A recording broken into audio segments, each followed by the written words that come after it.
Hi, and welcome back to It's a Miracle Budgeting, or welcome if you are new.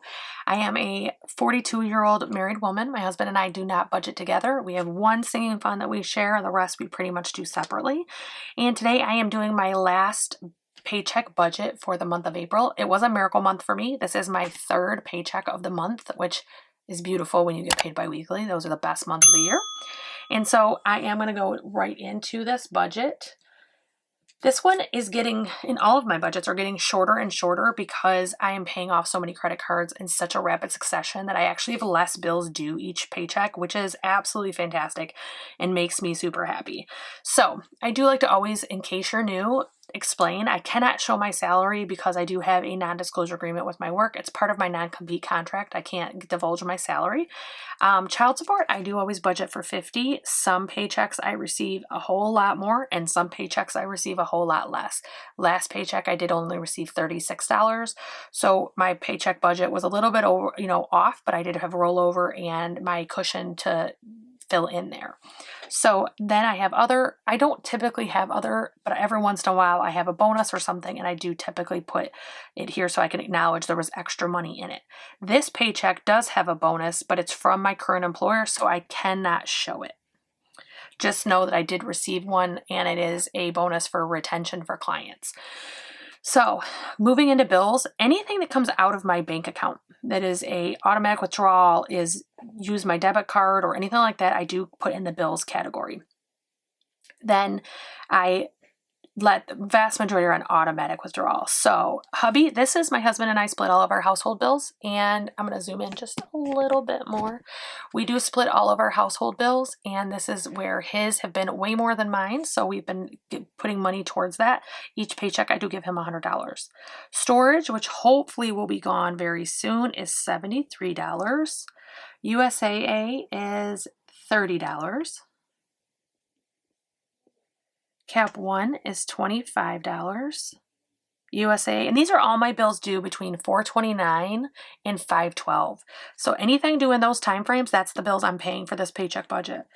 For my second USAA card, that is $32. These are all the minimums on my cards. I concentrate on doing typically the snowball. Sometimes I flip to the avalanche if I notice tons of interest going out the window.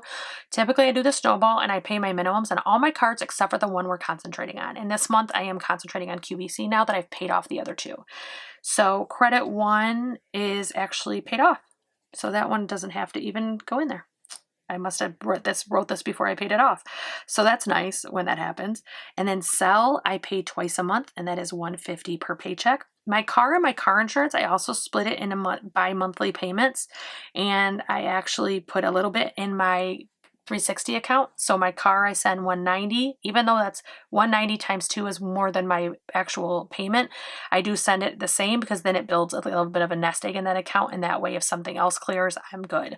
And then my car insurance, I do $110 per paycheck, and my payment is a little bit lower than that as well, so I don't have to worry about it.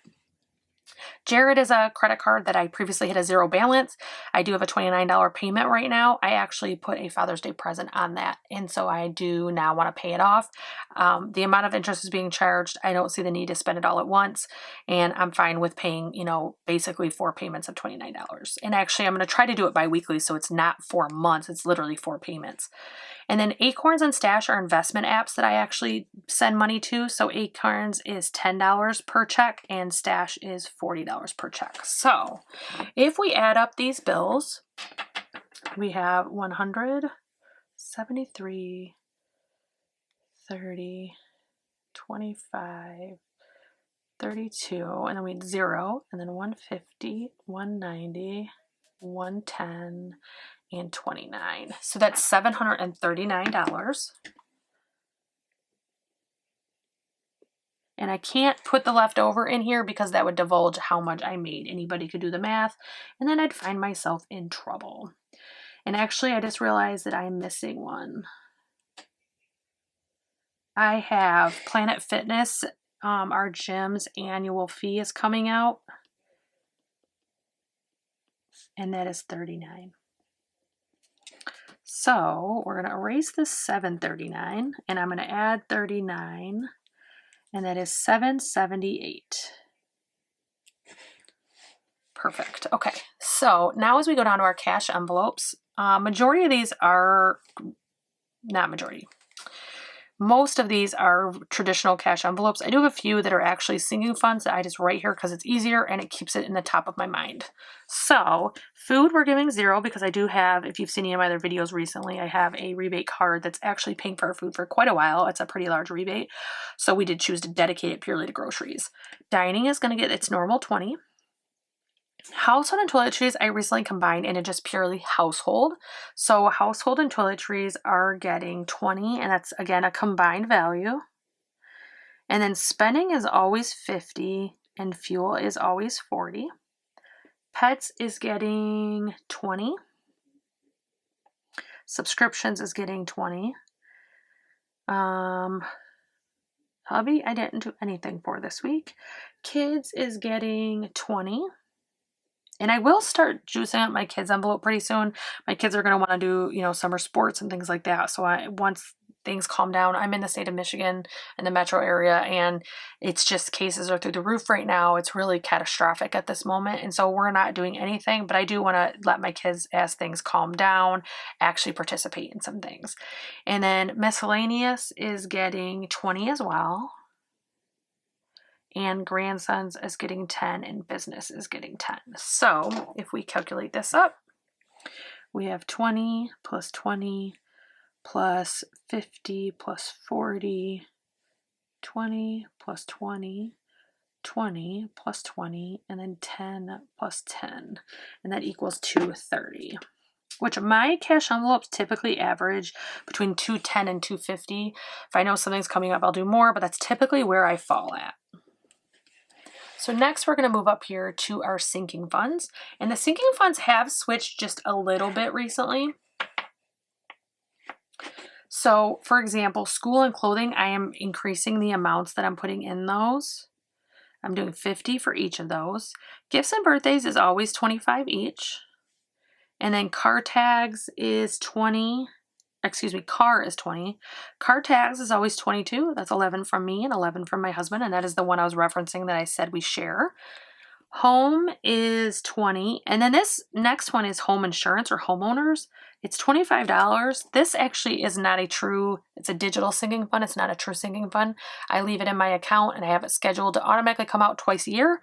So I don't have to touch the cash. I just leave it in there and the bank handles it all without me having to touch it. And for me, any peace of mind like that is worth it. So next I have appliances. This is 50. This is for we need new window air conditioners, and we're probably going to need a new washer and dryer, possibly a stove soon. We did get a fridge last year, but our house is old. Everything in it's old, and we're just hoping our house lasts as long as it possibly can. So beauty is getting 75. Tech and planning are getting $15 each. Thanksgiving is getting 20. And Santa is getting $150. Then vacation is getting 20 and holidays is getting 5. So Thanksgiving has its own envelope because we have a pretty large family. We spend quite a bit on food for Thanksgiving and pies and all the other accessories. And then Santa, we have a very large extended family. There's 6 kids. Plus we have, spouses, and we have 3 grandkids.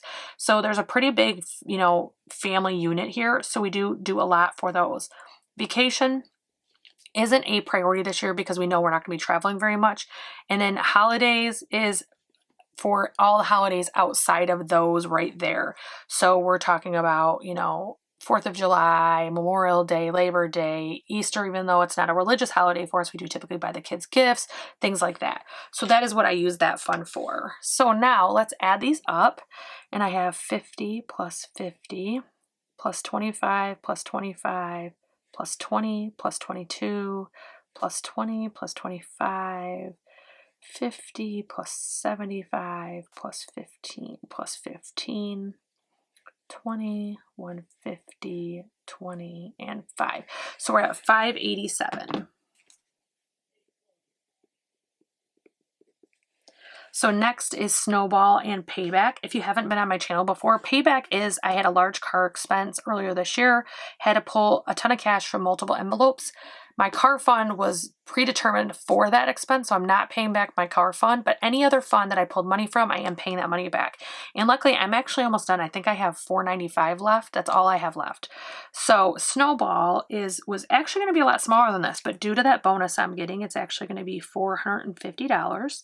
And payback was supposed to be half of this, but because of that bonus, I'm able to do it as $200. So that works out to be $650 for that category, and that's my extra debt category. Last of all is my cash challenges. I do always fill these in preemptively because I do randomizer or dice rolling for them. So the first challenge I have is the 52-week challenge. I do 2 weeks every payday because I'm paid biweekly. So it is numbers 31 and 4, and then I realized that I was missing number 38, so I did pull an additional number, and so that's $73. The 1K challenge, I actually drew numbers 25 and 26, but because they were small, I doubled them. And so now I'm doing $102. And then Saveopoly was 17 and 15. And again, they were small numbers, so I did double them. So I am doing 34 and 30, which is $64. And then the Girls Who Budget is always $40, $20 per week or $40 per paycheck. And so that does total $279. So how I do my challenges, I save for the entire year, but I don't accumulate it for the entire year. Every time I hit $1,000 between any or all of these, I do then send it to my car payment because I am attempting to pay off my car before the end of 2021. I believe my last balance was, and actually I think it's in here, my last balance is $59.68.62. So if I'm sending $1,000 every month or two, really 2 to 3 months, not every month, I'm actually going to be accumulating and paying off that debt as fast as I possibly can. This is my budget for my paycheck number 3 in April, and it's one that is a little bit bigger than I normally would get, so I was able to do some extra things in here. I do typically do my budget a few days before payday, and then actually on payday I typically film my weekly check-in for the final before I do my cash stuffing, and then after I film that check-in, I actually do my cash stuffing for this payday. So don't forget to check back next week and see this weekly cash stuffing as well as my weekly check-in. Don't forget, if you like cash stuffings, if you like budgeting, if you like cash payouts for credit card usage, I hope that you will like, share, subscribe. Make sure you ring that bell for notifications. I do have a 500 subscriber contest coming. The prizes have been announced and are linked in the cards, and that is in joint with HappilyEverPlans from Etsy and Instagram. And if you have any questions or if you have anything you would like to add, please don't forget to post down below, as well as your favorite smiley if you made it this far. And I hope you guys have a great week. Bye, guys.